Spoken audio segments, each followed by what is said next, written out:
Good morning, everyone. My name is Manon Quetstroey, and I work for the Renewables Grid Initiative as well. Now that we have heard the TSO and the DSO point of view on bird mortality, I would like to give you an overview of the issue of bird mortality and what are the solutions. So first of all, we know that power lines influence the life of birds, and the three main risks to birds are collision. That happens when flying birds collide with cables because they don't see them. Electrocution. It happens when birds are sitting on power poles or conductor cables as they use them as perching, roosting, or nesting sites. And we also have disturbance that concerns maintenance operations likely to impact the breeding of certain bird species. We also know that bird accident on the grid can lead to power interruptions associated with economic damages for the grid operator, but also affects the consumers. However, given the current dramatic biodiversity crisis that we're living, it is very important to consider the protection of birds, even if they don't cause power outages, because as you will see, it is often very easy to find solutions. So what is collision exactly? Bird mortality due to collision with power lines can happen on distribution or transmission lines, and the main reason is that birds do not perceive the cables upon approach, and it is very often a problem with the thinner earth wire of the high voltage power lines. This is the one that you can see on that picture pointed by the arrow. And larger, heavier birds with short wingspans and poor vision have greater risk to collide with power lines, such as the white storks that you can see on this picture. How can we mitigate collision? First of all, placing power lines underground has been identified as the most effective solution to prevent any risk for birds related to the grid. However, it's not always possible due to potential high cost or technical factors, but it's also not always an attractive option for agriculture, for example, because it is still unknown what is the effect of putting power lines underground on the soil quality and on the plants. So when dangerous power lines cannot be put underground, marking the line with bird flight diverters is the best mitigation solution chosen worldwide.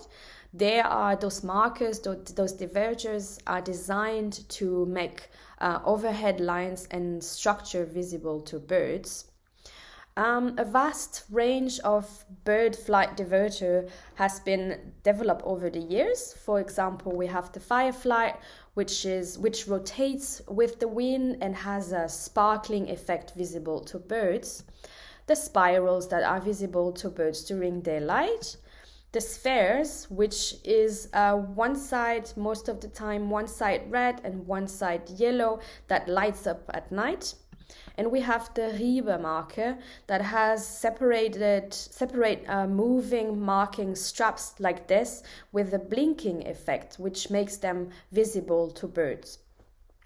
It is important here to note that the success rate of those diverters varies according to the species, to the geography, to the meteo, and to other factors such as the distance between the markers on the line. Now going to electrocution issue.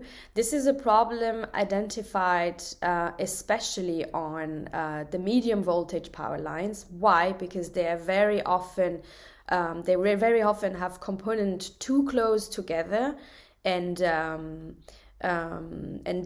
have no non-conducting supports for perching birds. The medium voltage line represents very attractive perches, but also a suitable observation point for many birds like raptors, for example. And as mentioned before, bird electrocution can cause outages, lead to economic damages for the grid operator, but also affects the consumer. So how can we mitigate electrocution? There is a strong consensus, scientific consensus, that the electrocution risk depends on the technical construction and the design of power facilities. The best solution to prevent electrocutions are those which allow the birds to perch safely on poles, for example, plastic hood, silicone tubes, or insulator cap, like you can see on this picture. But also replacing dangerous and poorly designed poles can drastically reduce bird mortality caused by electrocution. And as I mentioned before, putting cables underground is also a solution to reduce electrocution, but it's not always possible. Regarding disturbance, it concerns maintenance or monitoring operations on power line and the network, likely to have an impact on the breeding season of certain species that are nesting close by. This is caused whether by maintenance workers attending the pylons or by helicopter flying overhead, such for maintenance again, or for implementing the bird markers on the line.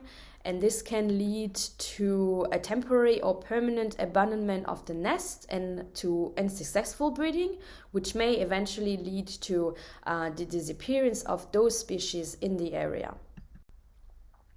Now, how to mitigate this? By adapting where possible the grid maintenance and the surveillance in line with the breeding periods of the species present in the area. And this will improve their breeding success.